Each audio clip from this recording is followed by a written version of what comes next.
Brother Trammell, what do we have here?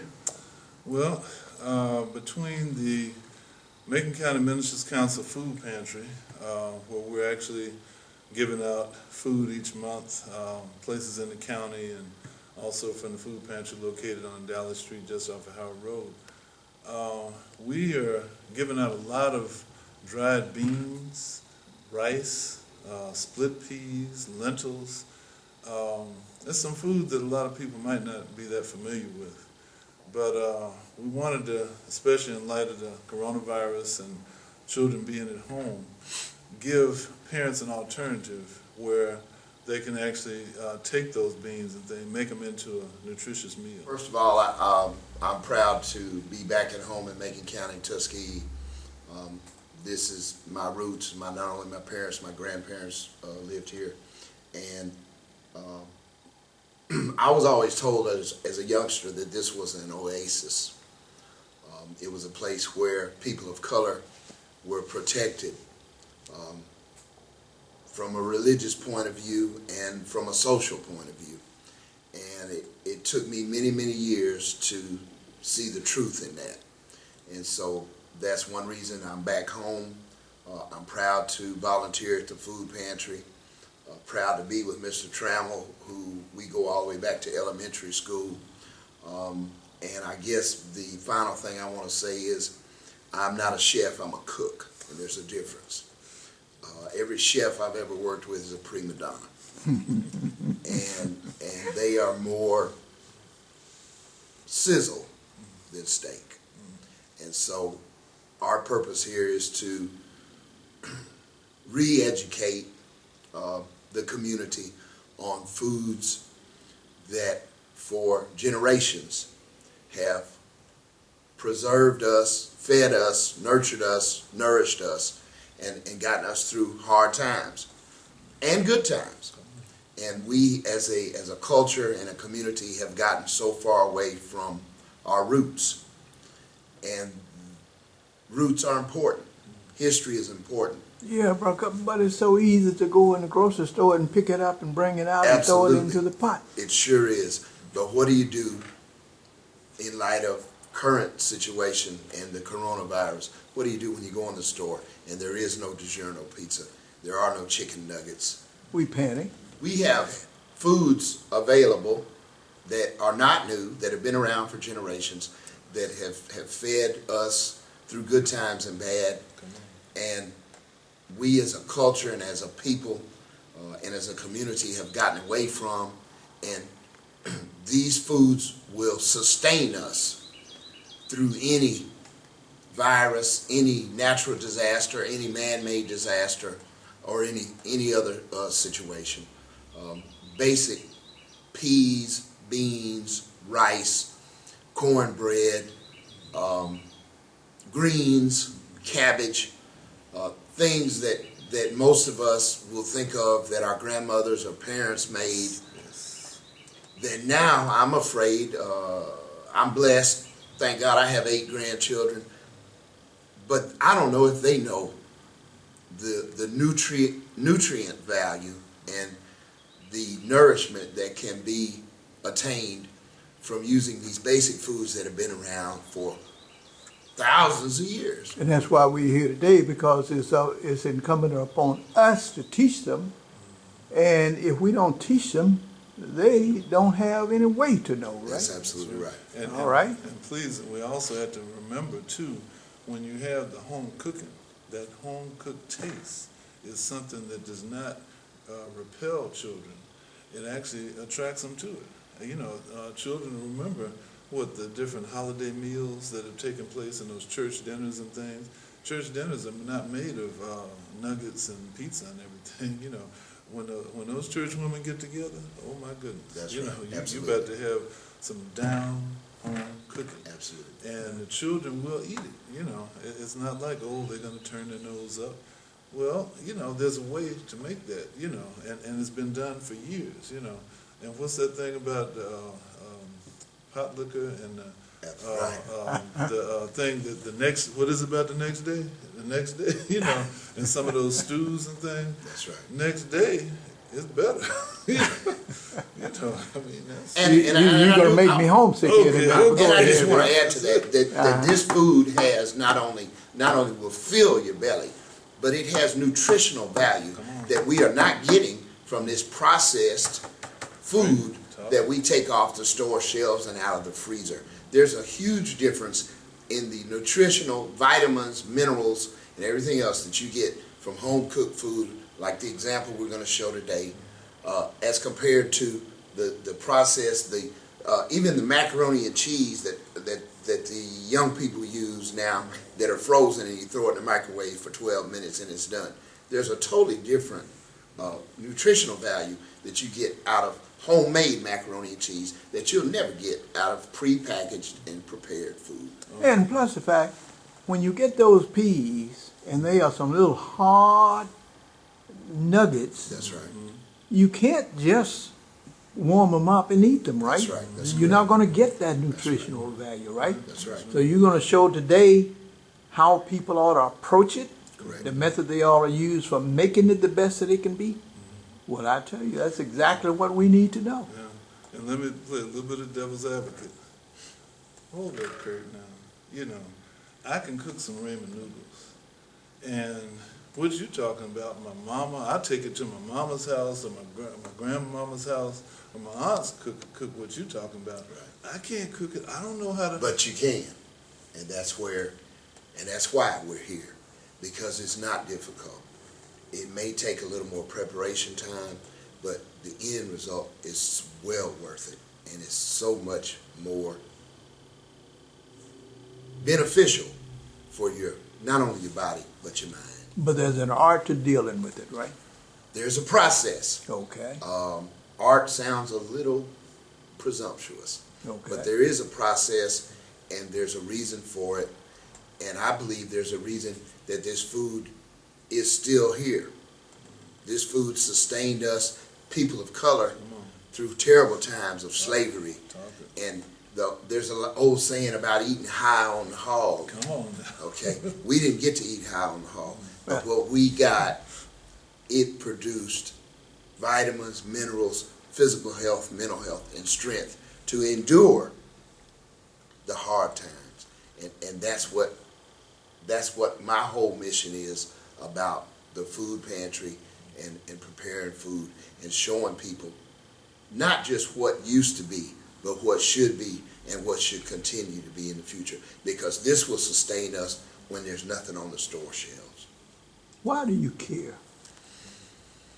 I care because I have 8 grandchildren, 7 boys and 1 girl, on a personal level.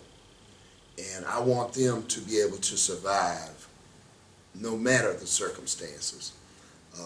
My father, as Mr. Trammell mentioned, was one of the original 33 Tuskegee Airmen, and they were told that a man of color did not have the physical dexterity, the mental agility, or the consciousness, the presence to even do something, fly something as complicated as an airplane. And father was? And my father was Colonel Herbert E. Carter, Sr. My mother actually was Mildred Hemmons Carter. She was actually the first African-American woman in the state of Alabama to have her private pilot's license. Yes, and possibly in the Southeast. Records were so sketchy back then that if there was somebody of color doing something, they didn't want you to know. And I even knew about the courting that they was doing up there in the air in those airplanes, sending signals from plane to plane. That's a whole other story, Chief. It really is. But, All right. but my point is, they fought through what would seem to be insurmountable odds. They believed in themselves, and they instilled that belief in me, and I want to pass it on to the next generation so that my grandchildren can tell their children and their grandchildren, we can do anything. We can survive anything because we have the blood, we have the fortitude, and we have the perseverance to come out on the other end. And God bless those that don't think this is a viable thing to attain. Maybe He will open their eyes, but there are those that are going to hear this and they will see that there is another way, and we don't have to live off the frozen food section. I got my stripes. Cooking for the tourist industry on Panama City Beach, Florida, at a place called the Treasure Ship. And it was high dollar foo-foo. And this is not ego food. This is not about ego. This is about feeding the body and therefore the mind. And that's what we need. And I do firmly believe that if we consumed as a people more homemade, old school, soul food, whatever you want to call it, Absolutely. that there will be less instances of children who are now so readily identified as ADHD, ADD, and all that other stuff. I think it's a lack of nutrients as you're growing up. Your mind needs the nutrients that you get from the food you consume. There's an old saying, you are what you eat. And I don't believe that's just a saying, I believe it's the truth. This is preparation, right? Preparation. The first thing we're going to do is take our beans. We have just I don't know what brand it is, Brown's Best. Generic, just a navy beans. And they're small and they're hard. And these were put in a bag. These were taken out of the field and put in a bag. And they say they've been washed, but my grandmother always washed them, and you've got to wash your beans off. There's a grit and some other foreign substances in here that you don't want to eat. So the first thing we're going to do is take our navy beans, and the other example we're going to use today, these are yellow split peas. Now they make green split peas. What am I leaving off, Mr. Trammell? Lentils, pinto beans, red beans. There's dark red beans, there's light red beans. Well, I could go on and on. But they all come in packages like this. They are very inexpensive. If you're blessed enough to get them from the food pantry, they don't cost you anything. But even if you go to the grocery store, this bag of beans is going to cost you next to nothing. And this bag will probably feed a family of 4. I'm going to say probably 4 or 5 meals. So you would not, unless you're cooking for the church or the community, you would not even cook this entire bag. So we're going to take,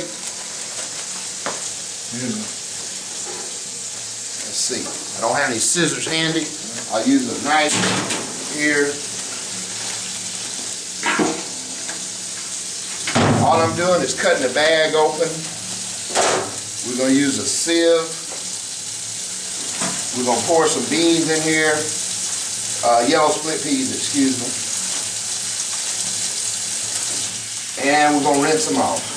And just get the dirt and the grit. I think that's really important because I saw them collecting tomatoes out in California and strawberries, and they was plucking those things off the vine and putting them right directly into the carts that they was going to ship them to us in. That's right. That's right. Now, on the one hand, that is a sign that it was fresh picked and packaged, which you do want. But on the other hand, it leaves residue and things that you just don't want to eat. Right. Sometimes you might have little rocks or whatever. Right, absolutely. So we've rinsed these off pretty good. You don't have to really water. You don't want to put soap. You just want to use water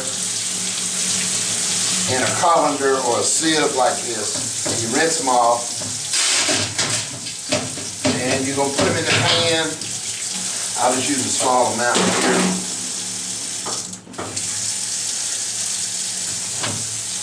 Rinse those off. And just a minute. And then we're going to do the same thing with our navy beans.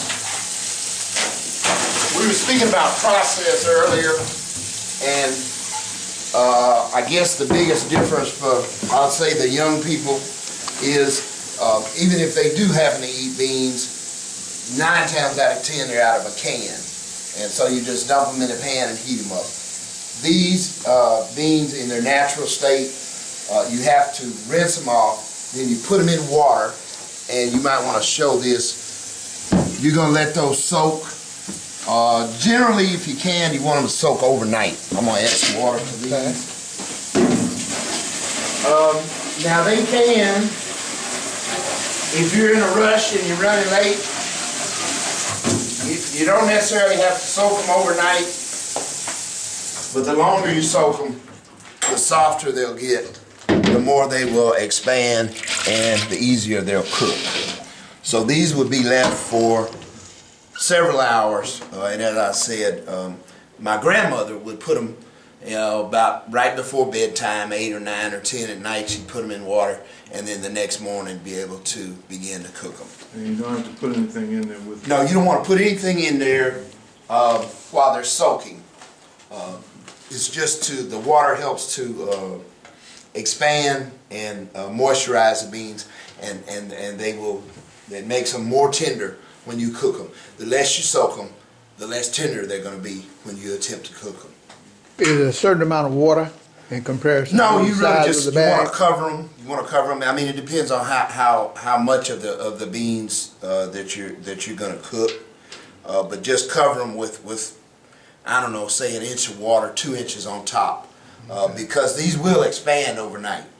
And if you don't have enough water, and I've done that, you go the next day or several hours later, and the beans have absorbed all the water, and they will not again come out as tender as you would want, because you do want them to be good and edible. Okay. To help with your cooking of the beans, we have these packages of seasonings, and they'll actually work with canned beans also. But any type of beans or peas that you have, you just put one of these with your serving and everything, and it will season them. You can season the ones that Kurt is doing, but also, like I said, even a can of beans that children might not, or you might not even like. If you put this in there, I guarantee you're going to enjoy it. Okay, I guarantee. How about that? Yeah. So that box would cost a person what? Well, okay. Well, what we're doing, because we're getting our food from the food pantry, Food Bank of East Alabama, we get a whole box of these for 30-something cents, and we try to put several of these packages into our boxes when we give them out free at the food pantry. So we can, you get them free from us. We don't charge anything for food. And anytime you need food, just let us know. Contact your pastor, or you can contact the house authority. But we're there to serve. There is a difference between brown rice, natural rice, and the white rice that we see in the store shelves. They do have brown rice in shelves, but most people naturally tend to go to white rice. And even worse than the white rice in the bag is the minute rice and the Success boiling bag rice.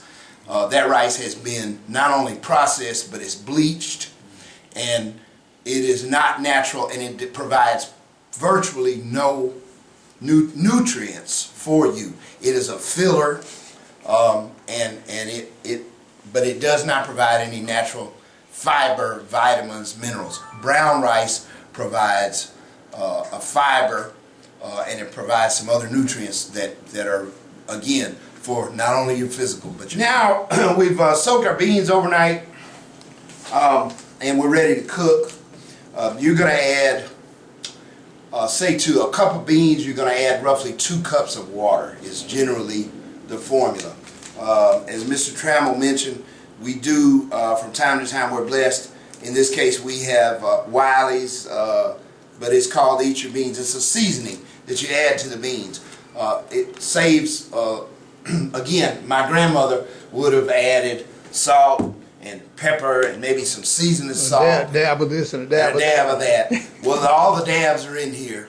So we will go for convenience on this. But if you don't have this, a little dash of salt to taste, a little pepper.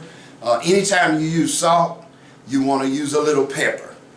If you get too much salt, just a cook's trick, you add a little sugar, and it counteracts the salt. And by the way, again, as a culture, we consume too much salt, and it contributes to high blood pressure, diabetes, and a lot of other physical problems. And so, as much as you can, I know you gotta have some salt for flavoring, but as much as you can, cut back on your salt. Mr. Trammell, you agree with that? Absolutely, Okay. absolutely, yeah. Anyway, we're gonna put the beans on. Okay, so we've seasoned our yellow split peas, and we're gonna put them on. Now you're gonna boil these. There is no time formula. You're gonna boil these until tender. And you take a spoon. Thank you, Mr. Trammell. You're gonna take a spoon, and every now and then you want to go in and stir, and make sure that they're cooking as evenly as possible. You don't want them to stick to the bottom of the pan. You don't want a burnt taste. So it is a hands-on cooking thing. But I will tell you, these split peas are going to cook in probably an hour to an hour and a half. Low heat, high heat? Medium heat. You really don't want it high. They'll burn and stick. And if it's too low, then it takes too long to cook them. So we're going to try for a sort of in-between. You're going to go medium heat on these. And I will say I went real old school, and I snuck a piece of fat back in these navy beans. You youngsters may not know what it is, but if you go in the grocery store in the meat section and look over the processed ground beef and all the other stuff and go over towards the end there, you'll find some pork fat or fat back. It's under a lot of different names, and you don't use a lot of it. Again, that did contribute to some physical problems in past generations consuming too much of this, but it's great for flavoring. And Chief, you might want to come over here and I'll just show you. And the alternative to that is chicken broth. Right, that's just a little piece of fat back right there. I don't know if you can see it. I just put one strip, almost look like a piece of bacon, thick bacon when I put it in. And it's cooked and it's broken up now, and it just makes just a fantastic flavor. We talked about turkey necks, smoked turkey necks. Well, you can use smoked turkey necks. You can use ham hocks. I'm going real old school now. What else? Neck bones. Right. Okay. There's a lot of again, meat that's not considered high on the hog. We referenced that before. That in fact provides more nutrition than what they thought we were getting. I'll just leave it like that. Okay. Okay. Now, for those people who no longer eat meat, they would just deal with the seasoning Yes, that you the talked seasoning about is earlier? fine. You don't have to have meat. And as I said, that's why I've actually minimalized the amount of meat we put in there. There are a lot of people who are trying to be more diet conscious, and we encourage that at the food pantry. We try to give out a minimum amount of processed foods, and you can't get any more natural than beans and peas. And yes, it's fine to use one of these packets or the salt and pepper, even a little seasoning salt. Although I will say the seasoning salt tends to have MSG, monosodium glutamate, in it, and some people are allergic to that and don't know it. And when they consume MSG, it actually bloats you, makes you full. I won't be specific. There are certain types of food that we get at these fast food places that contain MSG, especially certain buffets, all-you-can-eat buffet. And the trick is they put MSG in the food, so you still can't eat any more than you would normally. Right, okay. Just FYI, I guess we put it in that category. What about sea salt? Is there any... Sea salt is excellent. It's a little more expensive than iodized salt. Iodized salt was introduced into the United States culture 40s, 50s, something like that, because there tended to be a lack of iodine in our diet. It is something that you do need. Now with the vitamins and other supplements that we consume, you really don't need iodized salt. There's nothing wrong with it, but it's not necessary for health reasons. Sea salt is good. Kosher salt is great. It actually has no additives at all. And so we would encourage anytime you can, the more natural the better, I guess would be the rule of thumb on that. Now this kind of looks like corn, but this is actually yellow split peas. And they are very tasty, nutritious.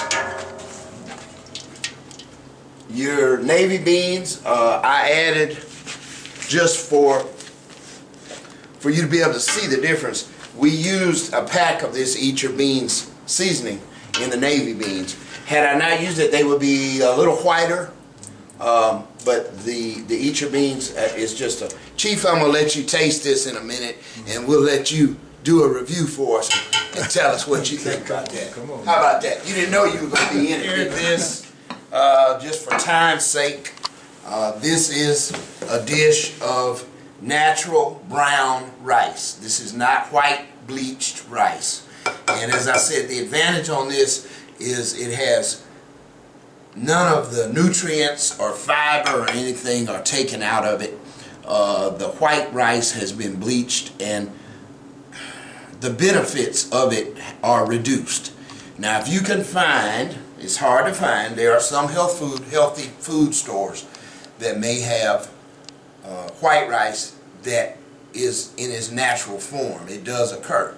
But generally speaking in a store, unless you're a label reader, you're not going to notice the difference between the two. They look identical. And I'll be honest with the audience, there have been cases of white rice that's been processed and bleached that has been found to have little pieces of plastic in it. Now I'm not trying to frighten anyone, but we need to be discerning not only about what we do and where we do it and who we do it with, but what we eat and where it comes from. This is ready. We're going to serve up just a little bit of these navy beans. Chief, you want a piece of fat back or not? No, definitely No? not. Okay.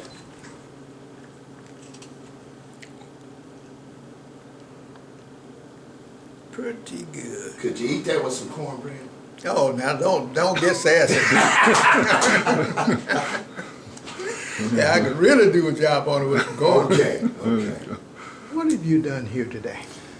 Today we have hopefully shown a simple, although it might be a longer process than what the young people are used to, but a simple, easy, and productive way to utilize food that, as we stated in the beginning, has fed not only people around the world, but specifically this community, people of color, for many, many, many generations.